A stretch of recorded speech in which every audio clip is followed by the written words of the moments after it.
Hello everyone, आज हम बात करेंगे हार्डी-वेनबर्ग इक्विलिब्रियम के बारे में। चलिए शुरू करते हैं।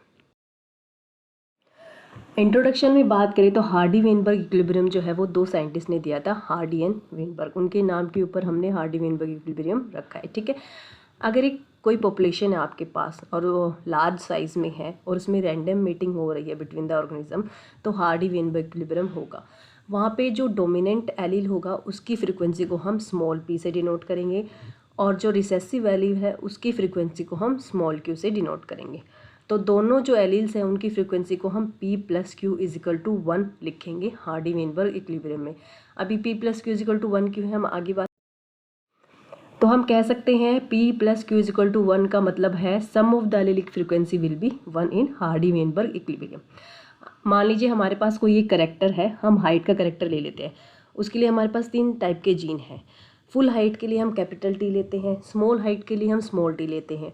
जैसे कि कैपिटल टी कैरेक्टर हो गया फुल हाइट का, स्मॉल टी कैरेक्टर हो गया स्मॉल हाइट का, और capital T and small T जो हो गया वो हेट्रोजाइगस कंडीशन के लिए हो गया कि उसमें मिक्स टाइप के कैरेक्टर्स हैं। तो जो आपका स्मॉल p है वो डिनोट कर रहा है डोमिनेंट एलील, मतलब कैपिटल T की फ्रीक्वेंसी को।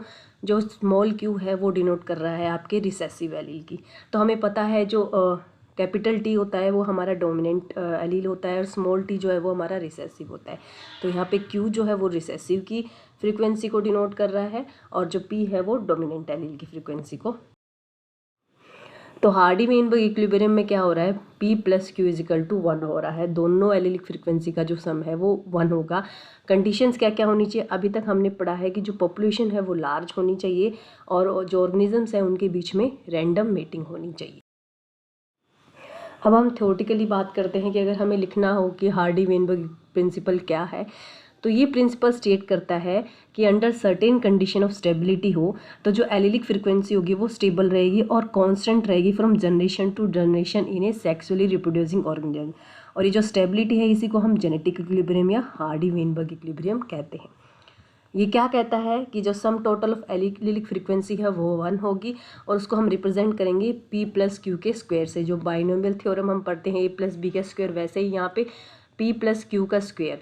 तो p² + q² + 2pq = 1। Binomial theorem भी यही होती है हमारी, a² + b² + 2ab = 1। डिस्टर्बेंसेस हो सकते हैं जेनेटिक इक्विलिब्रियम में, वो कैसे होते हैं, जब इवोल्यूशनरी चेंजेस होते हैं। हार्डी-वेनबर्ग प्रिंसिपल में सेम अभी हमने जो पढ़ा है, allylic frequency of dominant character is small p, small q is allylic frequency of recessive character. तो अगर फ्रीक्वेंसी ऑफ हम कैपिटल A की बात करें तो p² हो जाएगी, फ्रीक्वेंसी ऑफ रिसेसिव की बात करें तो q² हो जाएगी और हेट्रोजाइगस कैरेक्टर की बात करें तो 2pq हो जाएगी। ठीक है, तो अब हमारी बाइनोमियल थ्योरम कैसे हो गई, p² + 2pq + q² = 1, मतलब p + q का square = some total of allelic frequency ने पॉपुलेशन 1 है। कब लार्ज पॉपुलेशन होगा, रैंडम मैटिंग होगी, कोई नेचुरल सिलेक्शन नहीं होगा, कोई माइग्रेशन नहीं होगा, कोई म्यूटेशन नहीं होगा, कोई जेनेटिक ड्रिफ्ट नहीं होगा। मतलब हार्डी-वेनबर्ग इक्विलिब्रियम कब रहेगा, जब हमारे पास लार्ज पॉपुलेशन रहे, उसमें रैंडम मैटिंग होए, ऑर्गेनिजम्स के बीच में रैंडम मैटिंग हो, नेचुरल सिलेक्शन ना हो, वहाँ पे कोई माइग्रेशन ना हो, कोई म्यूटेशन ना हो और कोई जेनेटिक ड्रिफ्ट ना हो। तो जो है जो पॉपुलेशन है वो आपकी हार्डी-वेनबर्ग इक्विलिब्रियम में सेम ये वही दिखा रखा है। जो p² है वो क्या होती है, frequency of homozygous dominant genotype. ठीक है, मतलब यहाँ पे कैपिटल T कह सकते हैं, उसकी फ्रीक्वेंसी आप p² से डिनोट करेंगे। अगर आपको बोला जाए कि फ्रीक्वेंसी ऑफ डोमिनेंट एलील तो वो तो p हो जाएगी और होमोजाइगस डोमिनेंट एलील की होगी तो वो p² हो जाएगी, है ना, क्योंकि हम डबल टी लिखते हैं, स्मॉल टी लिखते हैं जब एक कैरेक्टर दिखाते हैं। तो ऐसे ही होमोजाइगस रिसेसिव जीनोटाइप की q² हो जाएगी। अगर आप एलीलिक बात करें तो वो q हो जाएगी रिसेसिव एलील की, और अगर होमोजाइगस रिसेसिव जीनोटाइप हो गया तो q² हो जाएगी, और हेट्रोजाइगस कंडीशन में आपका 2pq = 1। तो जब हम प्रॉब्लम सोल्व करेंगे तो हमें ये वाली चीज़ें अप्लाई कर 5 फैक्टर जो अफेक्ट कर रहे हैं हार्डी-वेनबर्ग इक्विलिब्रियम को, वो हैं आपकी gene migration, genetic drift, mutation, recombination, natural selection and population. पहले हम बात करते हैं जीन माइग्रेशन की, कि जीन माइग्रेशन कैसे हार्डी-वेनबर्ग इक्विलिब्रियम को इफेक्ट कर रहा है। जीन माइग्रेशन में क्या होता है कि कुछ इंडिविजुअल एक पॉपुलेशन में माइग्रेट कर रहे हैं, एक पॉपुलेशन से दूसरी पॉपुलेशन में माइग्रेट कर रहे हैं, तो क्या होता है एक पॉपुलेशन में तो जीन ऐड होते हैं और दूसरी पॉपुलेशन से जो जीन है वो रिमूव होते हैं, तो उससे क्या होता है जीन फ्रिक्वेंसी चेंज होती है, ठीक है। Some genes are lost and some genes are added in other population, तो इससे क्या हो रहा है जीन फ्लो हो रहा है। अगर माइग्रेशन नंबर ऑफ टाइम्स हो रहा है तो वहाँ पे जीन फ्लो आकर होगा।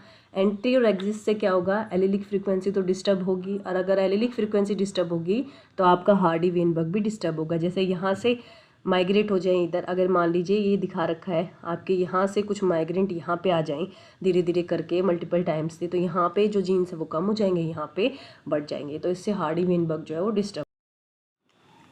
पॉपुलेशन साइज़ की बात करें तो हमने स्टार्टिंग में भी पढ़ा है कि जो पॉपुलेशन साइज़ है वो लार्ज होना चाहिए, वहाँ पे रैंडम मैटिंग होगी तो ही आपका हार्डी वेनबर्ग इक्विलिब्रियम एग्जिस्ट करेगा। अगर पॉपुलेशन स्मॉल है तो हार्डी वेनबर्ग डिस्टर्ब होगा ही होगा। क्यों? क्योंकि मान लीजिए हमारे पास छोटे से एरिया में कुछ वर्क है, मान लीजिए मैंने एक छोटा सा प्लॉट बनाया है छोटी सी, उसमें मैंने 10-20 प्लांट लगाए हैं, तो 10-20 प्लांट की तो केयरिंग मैं कर सकती हूँ आराम से, लेकिन अगर मेरे पास बड़ा फील्ड है और उसमें मैंने हंड्रेड्स ऑफ प्लांट लगाए हैं तो मैं नहीं कर सकती हर प्लांट की केयर। तो मतलब क्या है कि जो एरर है वो स्मॉल पॉपुलेशन में हमें ज़्यादा दिखेंगे एज़ कम्पेयर टू लार्ज में। लार्ज पॉपुलेशन में अगर एरर होता है तो हम उसको, माइन्यूट एरर होता है तो हम उसको नेगलेक्ट कर देते हैं, लेकिन अगर स्मॉल पॉपुलेशन में एरर होता है तो वो दिखता है, हम उसको नेगलेक्ट नहीं कर सकते। इसलिए जो पॉपुलेशन है वो हार्डी वेनबर्ग के लिए हमेशा लार्ज होनी चाहिए। रैंडम मेटिंग की बात करें तो सेलेक्टिव जो मेटिंग होती है वो हार्डी वेनबर्ग को डिस्टर्ब करती है। कैसे? मान लीजिए कि आपके पास टी है, कैपिटल टी, वो क्या कर रहा है, मान लीजिए आपके पास ये है टी, है ना, कैपिटल टी हो गया आपका, ये आपका मेट कर रहा है कैपिटल टी, ठीक है। कैपिटल टी अगर कैपिटल टी के साथ ही मेट करेगा तो क्या होगा, स्मॉल टी की पॉपुलेशन जो है वो नहीं बनेगी, है ना, ऐसा ही हो रहा है। तो हमें क्या करना है कि अगर सेलेक्टिव मेटिंग करेंगे कि जो डोमिनेंट एलील है टी वाला वो सिर्फ टी के साथ ही मेट करेगा तो क्या होगा, स्मॉल टी तो कभी आएंगे ही नहीं, है ना। और अगर यही सेम चीज़ मैं ये कह दूं कि जो स्मॉल टी है वही हमेशा स्मॉल टी के साथ ही रैंडम मेटिंग करेगा तो कैपिटल टी कभी नहीं आएंगे। तो इससे क्या होगा, टी अगर कैपिटल टी हमेशा मेट करेंगे तो स्मॉल टी का जो कैरेक्टर है वो क्या हो जाएगा, वेनिश हो जाएगा, है ना।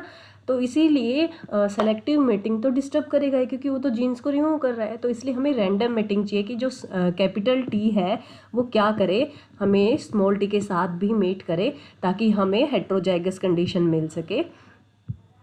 तो रैंडम मेटिंग ज़रूरी है हार्डी वेनबर्ग इक्विलिब्रियम। अब हम बात करते हैं जेनेटिक ड्रिफ्ट की, ठीक है। जेनेटिक ड्रिफ्ट कह सकते हैं, सीवल ड्रिफ्ट इफेक्ट कह सकते हैं। रैंडम चेंजेस होते हैं एलीलिक फ्रीक्वेंसी में, वो होते हैं अगर बाई चांस से जो होते हैं चेंजेस, उससे क्या होता है, एलीलिक फ्रीक्वेंसी डिस्टर्ब हो रही है, उसको हम जेनेटिक ड्रिफ्ट बोलते हैं, ठीक है। सो इतने ड्रास्टिक होते हैं कि नई स्पीसीज़ बन जाती है। तो जो ओरिजिनल स्पीसीज़ होती है वो तो फाउंडर हो जाती है, और जो चेंज हो जाते हैं फिनोटाइप ऑफ द प्रोजेनी, और वो क्या क्रिएट करती है, फाउंडर इफेक्ट करती है। तो मान लीजिए आपके पास 2 पॉपुलेशन है, इस पॉपुलेशन से कुछ ऑर्गेनिज्म चले गए हैं, उन्होंने दूसरी पॉपुलेशन बना ली है, उनके फिनोटाइप जीनोटाइप चेंज हो गए हैं। तो जो पहले वाली थी वो क्या है, फाउंडर है नई स्पीसीज़ के लिए, और ये जो बनेगा उसको क्या कहेंगे, फाउंडर्स इफेक्ट कहेंगे। मतलब अलग एरिया में जाके वो अलग तरीके से अपने आप को इवॉल्व कर ले। क्लियर? आगे आप, ठीक है। और organisms are not only selected, naturally ही सेलेक्ट नहीं होते, कई बार क्या होते हैं ऑर्गेनिज्म जो है वो ज्योग्राफिकल लोकेशंस की वजह से बाय चांस भी सेलेक्ट हो जाते हैं। जैसे कि मान लीजिए कुछ पक्षी उड़ के दूसरे ज्योग्राफिकल लोकेशंस पे चले गए, वहाँ जाने के बाद उन्होंने प्रोजेनी इंक्रीज़ कर ली और वो उसी के इन्वायरमेंट से अपने आप को इवोल्व कर ले। तो ज़रूरी नहीं है कि हमेशा नेचुरली सिलेक्शन हो, बाई चांस भी हो सकता है। ये जो है आपको 2 तरीके से एक्सप्लेन किया गया है, फाउंडर्स इफेक्ट एंड, ठीक है। फाउंडर्स इफेक्ट में क्या हो रहा है कि नए हैबिटेट में जा रहे हैं विदाउट नेचुरल सिलेक्शन, और वो वहाँ पे नेचुरली सेलेक्टेड हो गए हैं। जैसे कि आपके डार्विन फिंचेस थे, डार्विन फिंचेस में क्या हुआ था कि जो वो बेसिकली तो पहले आपको पता ही है सीड ईटिंग थी साउथ अमेरिका में, फिर वो क्या हुआ, उनमें से जो कुछ स्पीसीज़ हैं वो क्या हो गई, गैलापागोस आइलैंड पे चली गई, और वहाँ पे जाने के बाद वहाँ पे कोई नेचुरल सिलेक्शन तो हुआ नहीं, उन्होंने खुद को वहाँ पे बाय इवोल्व किया और नई हैबिटेट ले ली कि कुछ तो आपकी वेजिटेबल्स ईटेरियन हो गई, कुछ स्मॉल ट्री की हो गई, कुछ अलग हो गई, कोई इंसेक्ट ईटिंग हो गई, तो उन्होंने अपने आप को इवोल्व कर लिया है नए हैबिटेट में विदाउट नेचुरल। सेकंड है आपका बोटलनेक इफेक्ट। बोटलनेक इफेक्ट में क्या होता है, मान लीजिए आपके पास ही एक जंगल है, यहाँ पे आपके पास बहुत सारे शेर हैं इस जंगल में, ठीक है। अब क्या होगा अगर मान लीजिए पोचिंग हो जाए, आपके जो शिकारी हैं वो आए और एनिमल्स को मारना स्टार्ट कर दे, तो उनकी पॉपुलेशन क्या हो जाएगी, डिक्रीज हो जाएगी। तो अब हमें क्या करना होता है, वो जो बचे हुए आपके जो हैं टाइगर्स हैं, उनको हमें कहीं जू में या कहीं ऐसे नेचुरल जो रिजर्व्स होते हैं, प्रोटेक्टेड एरिया, वहाँ पे रखना होता है। वहाँ फिर उनकी जो पॉपुलेशन है वो इंक्रीज़ होती है और नंबर इंक्रीज़ होना स्टार्ट होता है। लेकिन अगर हम उनको वापस दोबारा से जंगल में डाल देते हैं और दोबारा अगर पोचिंग होती है तो उनकी पॉपुलेशन फिर से डिक्रीज़ होने लग जाती है। तो ये वाली जो चीज़ है ये आपकी बोटलनेक इफेक्ट है। अब हम बात करते हैं म्यूटेशन की। तो म्यूटेशन में क्या होता है, रैंडम चेंजेस होते हैं और बहुत ही स्लो रेट पे होते हैं, ठीक है। तो अगर हम इससे क्या होता है, जेनेटिक वेरिएशन आती है और स्पीशीशन होती है, नई स्पीसीज बनती है। म्यूटेशन जो है वो लेडरबर्ग ने दिया था। उन्होंने क्या किया था, ऑप्टिमल कंडीशन पे बैक्टीरिया की कॉलोनी को ग्रो किया था। फिर उन्होंने क्या किया, जो कॉलोनी जो ग्रो हो रही है वहाँ पे इन्वायरमेंट को चेंज कर दिया। उन्होंने क्या किया, पेट्री प्लेट में आपके बैक्टीरिया की कॉलोनी ग्रो हो रही है, तो उन्होंने क्या किया, जब बैक्टीरिया की कॉलोनी ग्रो हो रही है, मान लीजिए ये आपके पास 2 बैक्टीरिया की कॉलोनी है, एक यहाँ पे एक यहाँ पे, ठीक है। इन्होंने क्या किया, इसको नॉर्मल रखा और यहाँ पे इन्होंने एंटीबायोटिक्स ऐड कर दी।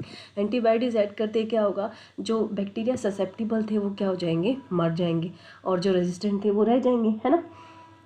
तो आप कंपैरिजन देख सकते हैं कि यहाँ पे कुछ भी नहीं किया, नेचुरल कंडीशन रखी तो सारे बैक्टीरिया ग्रो कर रहे हैं, लेकिन यहाँ पे जैसे ही कंडीशन इन्वायरमेंट चेंज किया तो जो सेंसिटिव बैक्टीरिया थे वो डाई हो जाएंगे और जो एंटीबायोटिक रेजिस्टेंट है वो रह जाएंगे, ठीक है। अब आपको पता है बैक्टीरिया एसेक्सुअल रिप्रोडक्शन से प्रोड्यूस होता है, तो रिकम्बिनेशन का तो कोई चांस ही नहीं है, सेक्सुअल रिप्रोडक्शन बहुत रेयर होता है, ठीक है। तो अगर एसेक्सुअल रिप्रोडक्शन हो रहा है तो रिकम्बिनेशन तो हो ही नहीं सकता।